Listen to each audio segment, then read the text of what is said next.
रासायनिक अभिक्रिया से रसायन शास्त्र में पहला सवाल देखते हैं, क्या है? वायु में जलाने से पहले मैग्नीशियम आयन को साफ क्यों किया जाता है? वायु में जलाने से पहले मैग्नीशियम रिबन को साफ क्यों किया जाता है? तो यहाँ पे उत्तर लिखेंगे। एग्जाम में प्रश्न नहीं लिखा, जो सिर्फ नंबर लिख दिया। मैग्नीशियम अधिक अभिक्रियाशील धातु है। मैग्नीशियम जो है, रुक जाइए हम आपको समझा रहे हैं, पहले लिख लेते हैं।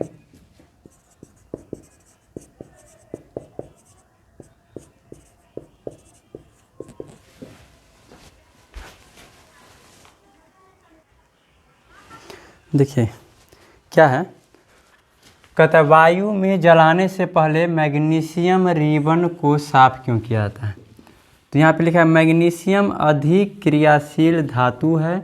जब यह वायु के संपर्क में रहता है तो उस पर मैग्नीशियम ऑक्साइड की परत जम जाती है जो जलने में अवरोध उत्पन्न करती है। अतः वायु में जलाने से पहले मैग्नीशियम रिबन को रेगमाल से साफ किया जाता है। देखिए प्रश्न कहता है वायु में जलाने माने हवा में जलाने से पहले मैग्नीशियम रिबन को साफ क्यों किया जाता है? मैग्नीशियम एक धातु होता है, इसका रिबन यानी रिबन जो होता है कोई माने धातु का प्लेट टाइप का रिबन नहीं होता है, रिबन बांधने वाला कोई भी चीज़, तो मैग्नीशियम का रिबन होता है। मैग्नीशियम धातु होता है, आप नेट पर सर्च करके फ़ोटो देख सकते हैं कैसा होता है। उस मैग्नीशियम रिबन को मैग्नीशियम रिबन का है या मैग्नीशियम का है? मैग्नीशियम। आप बात समझिए, वायु में जलाने से पहले मैग्नीशियम को साफ क्यों किया जाता है? तो मैग्नीशियम जो है ना अधिक क्रियाशील धातु है, उसको थोड़ा देर अगर आप वायु में हवा में छोड़ दीजिएगा तो उस पर कैसे जंग लग जाता है लोहा में, तो लोहा में लगता है तो उसको जंग कहते हैं। तो ये भी एक प्रकार के जंगे होता है, ये भी एक प्रकार का जंग ही होता है। जब मैग्नीशियम का आप हवा में छोड़ देते हैं ना, खुली हवा में आप छोड़ देते हैं तो उस पर जंग लगता है लोहा में, तो कैसे जम जाता है, उसी प्रकार मैग्नीशियम पर भी जम जाता है, तो वायु में नहीं जल पाता है। इसीलिए उसको रेगमाल से साफ करते हैं, उसके बाद जलाते हैं ताकि जलने में जो है अवरोध उत्पन्न नहीं करे। तो आपको प्रश्न कहता है वायु में जलाने से पहले मैग्नीशियम को साफ क्यों किया जाता है, तो आप आराम से बोल सकते हैं क्योंकि, डूबेर बोलिएगा याद हो जाएगा, क्योंकि मैग्नीशियम जब वायु में रहता है तो उस पर परत जम जाता है, मैग्नीशियम ऑक्साइड की परत जम जाता है जो उसको जलने में अवरोध उत्पन्न करता है। जब मैग्नीशियम वायु में रहता है तो उस पर परत जम जाता है यानी उसको जंग लग जाता है जो उसको जलने में अवरोध माने मुसीबत खड़ा करता है, अवरोध उत्पन्न करता है, नहीं जलने देता है। इसीलिए उसको रेगमाल से साफ किया जाता है। रेगमाल क्या होता है, आप पेंट जो करते हैं, लोहा के चीज़ को पेंट करते हैं, क्या चीज़ से रगड़ते हैं, वही रेगमाल होता है। उसी से रगड़ के मैग्नीशियम को साफ करते हैं, उसके बाद उसको जलाते हैं वायु। बस इसको नोट कर लेंगे और 2 बार पढ़ेंगे, याद हो जाएगा।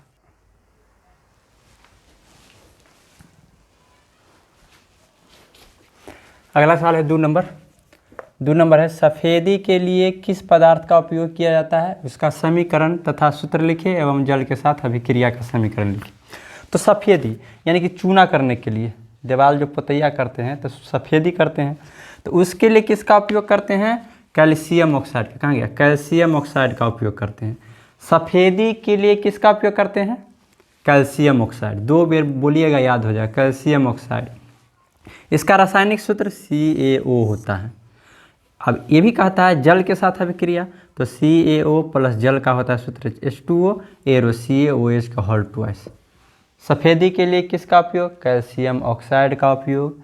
उसका सूत्र CaO, जल के साथ अभिक्रिया CaO plus H2O, arrow CaOH के होल ट्वाइस। इस प्रकार से आपका ये होगा। अगला सवाल देखते हैं।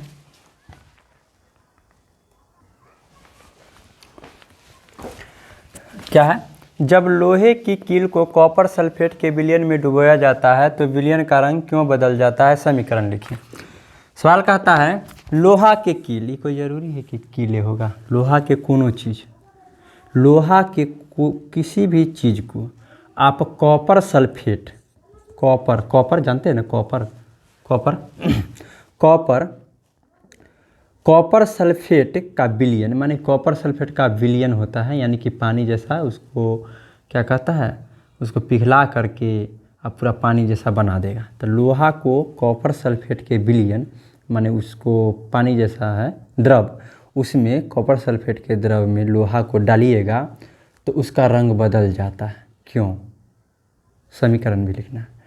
तो आपको देखिए प्रश्न क्या कहता है, लोहा को कॉपर में डालते हैं तो विलयन का रंग बदलता है, क्यों, तो लोहा को कॉपर में डालते हैं तो विलयन का रंग बदलता है क्योंकि लोहा कॉपर से अधिक क्रियाशील है। एकदम प्रश्न से आप उत्तर लिखना सीखिए।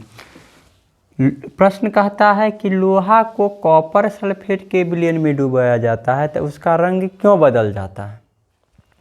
तो प्रश्न कहता है लोहा को कॉपर सल्फेट के विलयन में डुबाया जाता है तो उसका रंग बदल क्यों जाता है। तो लोहा को कॉपर सल्फेट के विलयन में डुबाया जाता है तो उसका रंग बदल जाता है। प्रश्न बोले अभी क्योंकि लोहा कॉपर से अधिक क्रियाशील है। विलयन का रंग नीला से हरा हो जाता है, बदल जाता है। यहाँ पे लिख दिया है नीला पहले था अब हरा हो गया। क्यों, क्योंकि लोहा कॉपर से अधिक क्रियाशील है।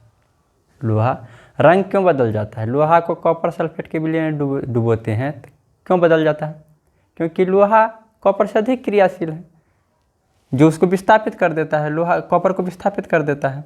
इस सूत्र है लोहा कॉपर सल्फेट, लोहा क्या किया, कॉपर को हटा दिया, लोहा जो है इसमें से कॉपर को हटा दिया, अपने विस्थापित हो गया, बैठ गया, तो क्या होगा, लोहा सल्फेट माने फेरस सल्फेट हो जाएगा। इस प्रकार से इसमें कोई प्रॉब्लम है तो आप कमेंट कीजिए, हम बता देंगे। लोहा को कॉपर सल्फेट के विलयन में डुबाने पर रंग बदल जाता है क्योंकि लोहा कॉपर से अधिक क्रियाशील है, क्योंकि लोहा कॉपर से अधिक क्रियाशील है। अब अगला प्रश्न देखते हैं, क्या है, संतुलित रासायनिक समीकरण क्या है। रासायनिक समीकरण को संतुलित करना क्यों आवश्यक है। संतुलित रासायनिक समीकरण क्या है। देखिए कोई भी समीकरण होता है, जैसे मान लीजिए H2 + O2 H2 होता है, माने कोई भी C + CO2, देखिए ये है, तो इस साइड जो होता है उसको अभिकारक कहते हैं, इसको प्रतिफल कहते हैं। तो इसमें अभिकारक में और प्रतिफल में जब परमाणु संख्या O दूगो है तो इसमें भी O दूगो है, C एगो है तो इसमें भी C एगो है, माने अभिकारक में एगो C, प्रतिफल में भी एगो C, अभिकारक में दूगो O ऑक्सीजन, प्रतिफल में भी दूगो ऑक्सीजन, यानी अभिकारक और प्रतिफल में जो भी तत्व उपस्थित है CO, उसका परमाणु संख्या, माने ये नीचे जो दूर लगा रहता है 100, इसका परमाणु संख्या बराबर होगा तो वह संतुलित रासायनिक समीकरण कहलाएगा। वही बात लिखिए, जब किसी रासायनिक समीकरण में अभिकारक और प्रतिफल में उपस्थित तत्वों की परमाणु संख्या बराबर हो तब वह संतुलित रासायनिक समीकरण कहलाता है। तो समीकरण को संतुलित करते क्यों हैं, रासायनिक समीकरण को संतुलित क्यों करते हैं, क्योंकि रासायनिक समीकरण को संतुलित करना आवश्यक है, क्योंकि रासायनिक अभिक्रिया में तत्वों का न नाश होता है और न उत्पन्न। कोई भी रासायनिक समीकरण अभिक्रिया होता है तो उसमें तत्व न नाश होता है न उत्पन्न होता है, इसीलिए उसको संतुलित करते हैं। रासायनिक समीकरण को संतुलित करना आवश्यक है। अगला सवाल देखते हैं, अगला क्या है प्रश्न, क्या है, ऊष्माक्षेपी तथा ऊष्माशोषी अभिक्रिया क्या है। तो ऊष्माक्षेपी और ऊष्माशोषी, कोई भी अभिक्रिया हुआ उसमें ऊष्मा उत्पन्न हुआ तो ऊष्माक्षेपी कहला गया। कोई अभिक्रिया हुआ जिसमें ऊष्मा अवशोषण हुआ वह ऊष्माशोषी कहला गया। आसान चीज़ है। अभिक्रिया माने ऊष्मा का उत्पन्न होता है, जैसे मान लीजिए पानी में आप रखते हैं किसको रखिएगा, चूना को पानी में रखते हैं तो कैसे ऊष्मा उत्पन्न होता है, ऊष्मा कितने एकदम भाप बनता है चूना में पानी की, तो वो हो गया ऊष्माक्षेपी अभिक्रिया। और कुछ अभिक्रिया ऐसा होता है जो अभिक्रिया कराइएगा ना तो एकदम ठंडा हो जाएगा। बहुत सारा अभिक्रिया होता है वो एकदम ठंडा हो जाएगा, तो वो हो जाएगा जैसे मान लीजिए सेंट को ही आप रखिएगा हाथ पे रखते एकदम ठंडा ठंडा महसूस होता रहता है, यानी कि हवा में आकर के अभिक्रिया किया तो ठंडा हो गया, यानी कि ऊष्मा उसका अवशोषित हो गया। तो जिस अभिक्रिया में ऊष्मा उत्पन्न हुआ ऊष्माक्षेपी, ऊष्मा अवशोषण हुआ ऊष्माशोषी। ऊष्मा उत्पन्न हुआ तो क्या कहलाया, ऊष्माक्षेपी। ऊष्मा अवशोषण हुआ क्या कहलाया, ऊष्माशोषी। आराम से याद कीजिएगा, 2 बार पढ़िएगा। ऊष्माक्षेपी क्या है, जिस अभिक्रिया में ऊष्मा उत्पन्न हो ऊष्माक्षेपी। ऊष्माशोषी क्या है, जिस अभिक्रिया में ऊष्मा अवशोषण हो ऊष्माशोषी। अगला सवाल देखते हैं 6 नंबर क्या है।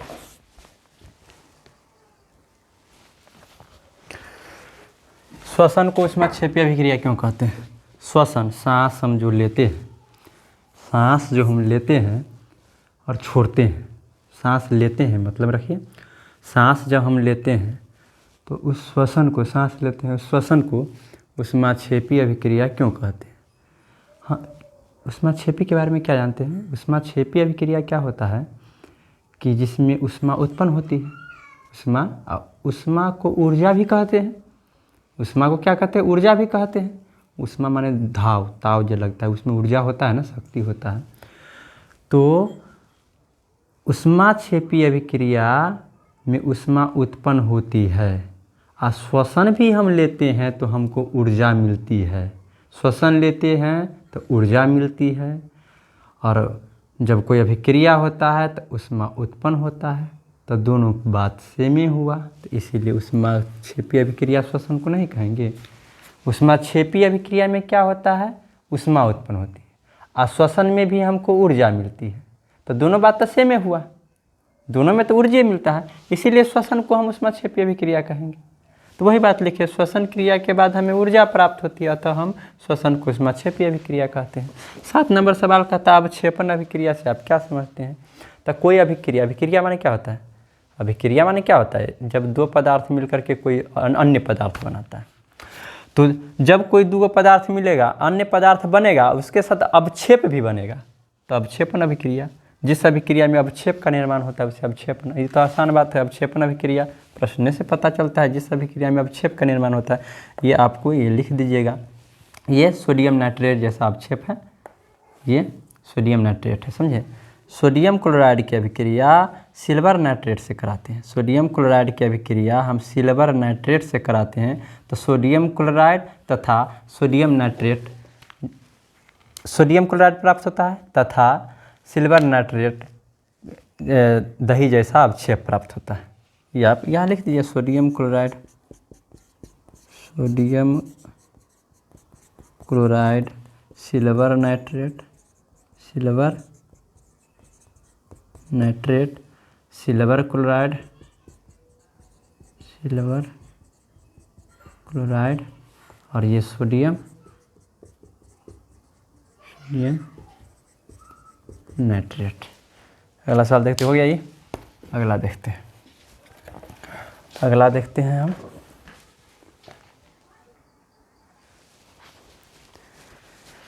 क्या है, वियोजन अभिक्रिया को संयोजन अभिक्रिया के विपरीत क्यों कहते हैं। इस अभिक्रिया के लिए समझ, वियोजन अभिक्रिया को संयोजन माने वियोजन को संयोजन के विपरीत क्यों कहते हैं। वियोजन में एक पदार्थ टूट के 2 पदार्थ बनता है और संयोजन में 2 पदार्थ मिलके 1 पदार्थ बनता है। मोटा मोटी वियोजन में वियोग हो जाता है। वियोग के मतलब क्या, जब अलग अलग होता है तो वियोग होता है ना, वियोग माने दर्द, तो उसी से याद रखिए, वियोजन माने वियोग। वियोग कब होगा, जब अलग होगा। तो एगो टूट के जब 2 बनेगा, एगो टूट के जब 2 बनेगा तो वियोग होगा, तो वियोजन। और 2 जब मिलेगा तो संयोग होगा, माने संयोग माने कहते मिलन होगा, तो संयोग। संगम, संयोग, संगम, ऐसे याद रखेंगे। वियोजन में एगो टूट के 2 बनेगा, संयोजन में 2 जुट के 1 बनेगा। समीकरण देखिए, यहाँ वियोजन में एगो टूट करके 2 बना है, अब संयोजन में 2 मिलके 1 बना है। इस प्रकार से आप याद रखिए। अगला देखते हैं,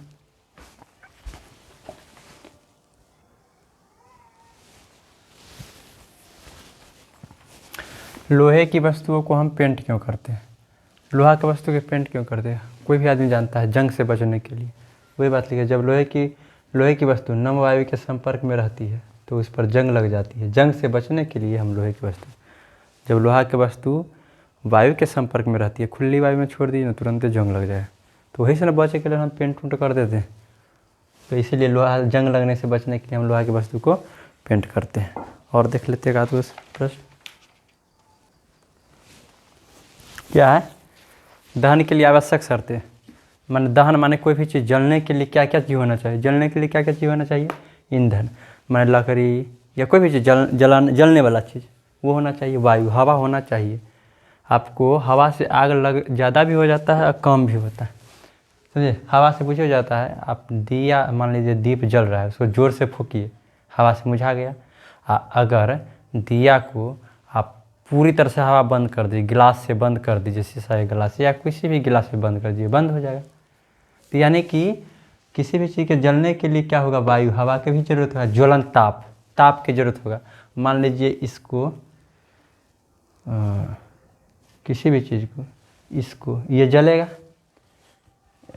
कोई भी चीज़ का, मान लीजिए आप क्या कहते हैं, एगो चुकिया फुलझड़ी वाला जो पटाखा होता है, फुलझड़ी वाला पटाखा जो होता है ऊपर एकदम जाता है, उसको एगो माचिस, एगो सलाई में आप एगो अथी में लगा सकते हैं, एगो तिल्ली में नहीं लग सकता है। यानी उसको उतना ताप नहीं मिला, इसीलिए वो नहीं जला। उसमें ज़्यादा ताप देना पड़ता है। वही बात लिखा है, ज्वलन ताप, माने जिस चीज़ को जलने के लिए जितना ताप की आवश्यकता होता है उतना ज़रूरत है। इसी मार्कर को आप एगो काठी में नहीं जला सकते। इसको जितना ताप की आवश्यकता है, ज्वलन ताप, उतना ताप आपको देना होगा। तो कोई भी चीज़ दहन माने कोई भी चीज़ जलने के लिए क्या क्या चीज़ की ज़रूरत है? ईंधन माने कोई भी चीज़ जलने वाला चीज़, लकड़ी उकड़ी, वायु वो चीज़ होना चाहिए, और ज्वलन ताप की ज़रूरत होता है। बस इसके बाद इसमें आपको 10 3 4 इस चैप्टर में रासायनिक अभिक्रिया और समीकरण में इम्पोर्टेंट वाला प्रश्न 3 4 गो और है, 2 3 और होगा, उसको हम कल देखेंगे। कल आपको जो चैप्टर हम आपको देखेंगे उसमें आपको इस चैप्टर का भी 2 3 प्रश्न दे देंगे, आप उसमें देख लीजिए। इस प्रश्न सब में आपको कोई भी चीज़ दिक्कत होगा तो आप कमेंट करके पूछ सकते हैं। और हाँ, अभी आपको जितना चीज़ आता है 2022 में जो 2023 में जो 14 फरवरी से एग्ज़ाम देगा 10th का, उस बच्चा के लिए हम बताते हैं। आपको जितना कुछ आता है ना, बस आप उसी को रिवाइज कीजिए। ज़्यादा से ज़्यादा मॉडल सेट बनाइए, ज़्यादा से ज़्यादा जितना मॉडल सेट आप बनाइएगा ना उतना आपके लिए बेहतर होगा। समय को मैनेज कीजिए। आपको आता रहेगा सवाल, गणित में तो ज़्यादातर होता है, आपको सवाल आता रहेगा, लेकिन आपको छोड़ के चले आइएगा। और साइंस में बहुत ज़्यादा होता है, इससे आपको ऑब्जेक्टिव में उलझा जाइएगा। आपको कैसे लिखना ऑब्जेक्टिव में, कैसे क्या करना है, वो सारा कुछ हम आपको बता देंगे। एक दिन हम उसी का क्लास कराएंगे, एक दिन हम उसमें बता देंगे। तो इसीलिए आप मॉडल से टाइम देख लीजिए, बैठ जाइए आपको। और जो 100 नंबर के एग्ज़ाम है उसमें 3 घंटा 15 मिनट मिलता है। आप 2.5 घंटा में उस मॉडल सेट को बनाने का कोशिश कीजिए। अगर 2.5 घंटा 2.25 घंटा में आपको बन जाता है तो आपके लिए समय मैनेज है, और नहीं बनता है तो आप उस पर कमांड कीजिए, सही कीजिए, तो आपके लिए बेहतर होगा। बस इतना ही है, अब कल देखेंगे इसके बाद।